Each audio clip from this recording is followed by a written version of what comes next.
So since our front office insider, Bobby Marks, is in studio, why don't we do a little on your marks, get set, go. I'm going to throw out a topic. Bobby's going to give us the latest on this team, and we're going to start with the Golden State Warriors. So last week, Steph Curry, he spoke with Mark Spears about his future in Golden State, saying, quote, if it is a situation where you're a bottom feeder and it's just because you want to stay there, I'd have a hard time with that.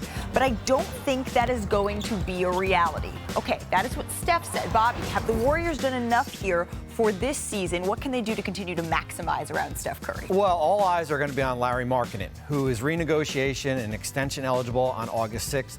The tea leaves are pointing to him re-signing in Utah. Okay. They have not signed anybody this offseason. They're sitting on $37 million in cap space. So keep an eye on Markkanen in Utah. Now, what happens next? They're only $533,000 below that first apron. They cannot go out and add players here. Right. And they're still limited as far as what they can do with draft picks. They can trade a 2026, 28, and 30, maximum of 3 players. Malika, I hate to say this, but what you see is what you get right now with this Golden State roster. They added certainly Buddy Hield and Kyle Anderson, the Anthony Melton. They've done enough to be in the conversation of getting out of that play-in group here, but they're not in where Dallas is, Minnesota.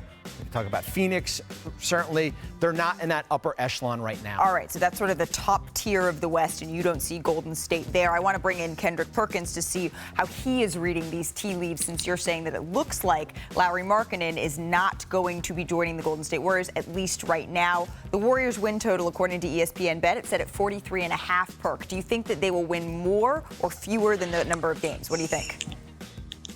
Well, they still have Draymond Green. They still have Steph Curry, right? Draymond Green, the heart and soul, the leader of that team. Steph Curry, their best player.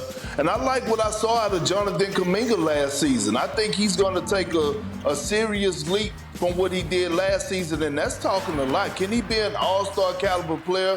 I believe so. I think they're going to get about 44 to 45 wins. Okay. I think they have too much pride, and I love what Pajewski is bringing to the table, especially on the defensive side of things. We know he's going to come back better. At the end of the day, you still got Steph Curry. Now, Steve Kerr is going to have to coach his behind off. And I heard somebody sniggling and giggling, but I got his name right, Pajewski. I can't. It was me. It was me. And giggling.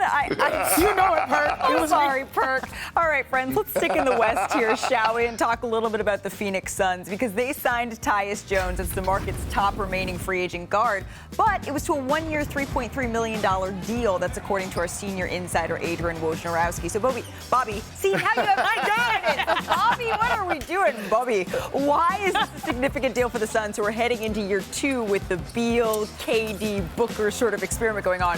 Bobby. They got the second best point guard who was a free agent. Outside of Tyrese Maxey, Tyus Jones was still on the board, and when he signed over this weekend, usually a late July signing does not sound shockwaves through the NBA. Yeah. But to get him at $3.3 million to this Phoenix roster, he's not going in to back up.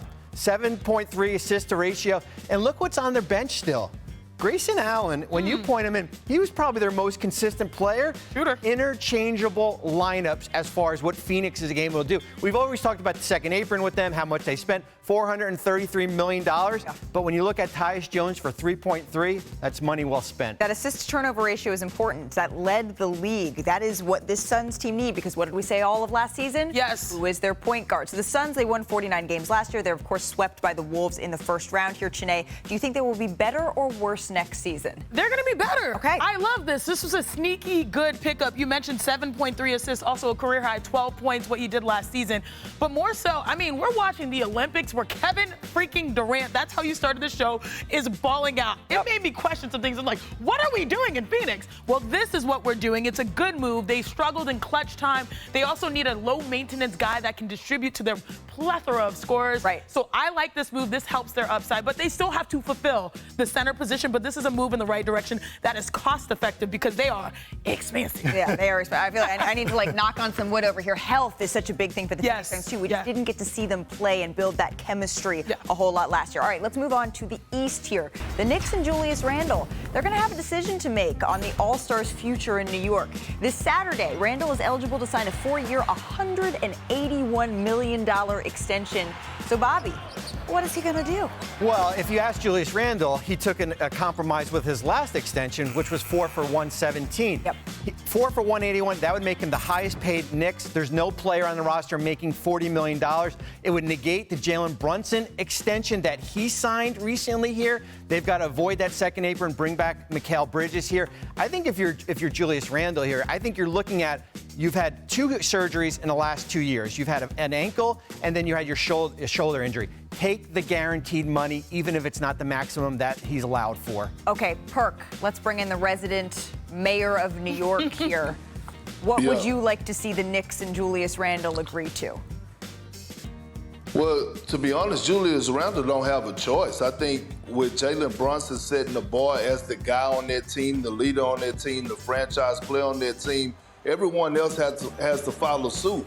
I don't know how quickly they get this done, though, right? I think this is an audition for Julius Randle, especially at the start of the season, when it comes down to how he's going to fit. Is he going to sacrifice? Like, is he going to match well with what they left off last year? And if he does, then I think him and the Knicks will come to agreement. If he don't, and he's not feeling it, how he's being utilized, his role on the team, I think the Knicks will look elsewhere, and it's the right decision. Again, this Saturday, Julius Randle eligible for a 4-year, $181 million extension.